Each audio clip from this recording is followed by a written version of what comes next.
নতুন সরকারকে স্বাগত জানিয়েছেন অভিনেত্রী শ্রাবন্তী চ্যাটার্জি।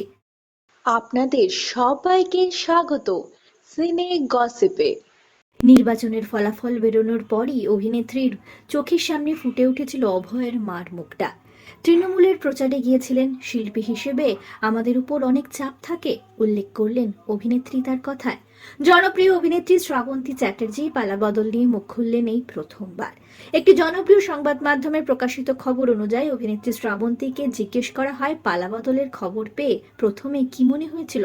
শ্রাবন্তীর জবাব, সত্যি কথা বলতে প্রথমেই অভয়ার মার মুখটা ভেসে উঠেছিল। মনে হলো এইবার তিনি বিচার পাবেন, সেই আশায় বসে আছি। নির্যাতিতার মায়ের প্রতি আমার অসীম শ্রদ্ধা। তিনি অভয়ের জন্য লড়ে যাচ্ছেন, একজন মা হিসেবে অবশ্যই চাইব তিনি যেন তার মেয়ের বিচার পান। এই পরিবর্তন কি তিনি চেয়েছিলেন, জিজ্ঞেস করা হয় অভিনেত্রী শ্রাবন্তী চ্যাটার্জিকে।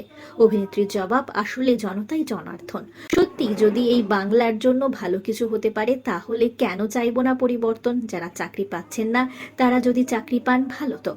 তৃণমূলের হয়ে নির্বাচনে শ্রাবন্তীকে দেখা গিয়েছিল প্রচারে বেরোতে। এই বিষয়ে অভিনেত্রীকে জিজ্ঞেস করা হয়। সংবাদ মাধ্যমে প্রকাশিত খবর অনুযায়ী নায়িকা জানিয়েছেন, আমি একজন শিল্পী আর একজন শিল্পী হিসেবেই গিয়েছিলাম প্রচারে। শিল্পীদের উপর অনেক চাপ থাকে, আমি ছাড়াও অনেকেই দিদির আহ্বানে প্রচারে গিয়েছিলেন। আমি তো নগণ্য। ভোটের প্রার্থী তালিকা প্রকাশের আগে আমায় অনেকেই প্রশ্ন করেছিলেন আমি প্রার্থী হচ্ছি কিনা।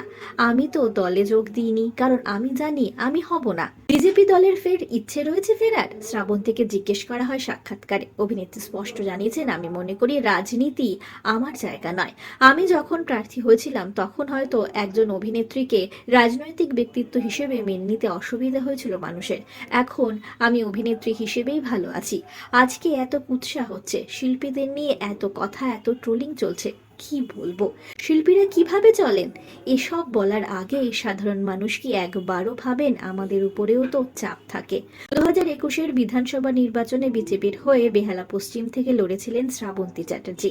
তখন তার বিরুদ্ধে ছিলেন তৃণমূল প্রার্থী পার্থ চট্টোপাধ্যায়। সেই সময় ভোটে হেরে গিয়েছিলেন অভিনেত্রী শ্রাবন্তী। সে বিষয়ে কি তার আফসোস রয়েছে, জিজ্ঞেস করা হয় তাকে।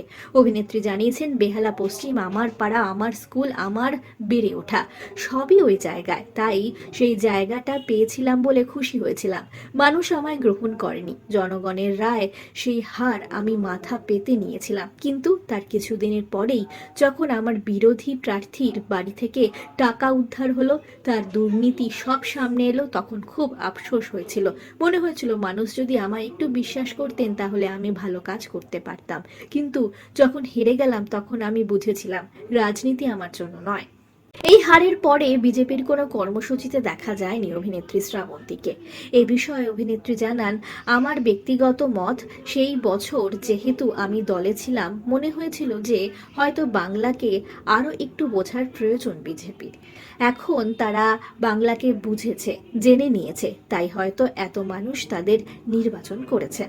আগামী দিনে নতুন সরকারের কাছে কিছু চাহিদা রয়েছে তার। অভিনেত্রী তার চাহিদা সম্পর্কেও জানিয়েছেন সাক্ষাৎকারে। নায়িকা বলেছেন, নারী নিরাপত্তার দিকটা সুনিশ্চিত হোক। বহু মানুষ রাত করে বাড়ি ফেরেন, তারা যেন নির্ভয়ে ফিরতে পারেন। আমি চাই যারা যোগ্যতার থাকার পরেও বাড়িতে বসে আছেন তারা যেন চাকরি পান। অবশ্যই রাস্তাঘাটের কথা বলবো, বিশেষ করে বেহালার জল জমে, ট্রাফিক জ্যাম হয়, সেগুলো যেন উন্নত হয়। দরিদ্রের সন্তানরা যেন পড়াশোনার সুযোগ পান। পালাবদলের পর দেখা গিয়েছে বিপুল ভোটে জয়ী হয়েছেন রুদ্রনীল ঘোষ। বন্ধুকে শুভেচ্ছা জানিয়েছেন।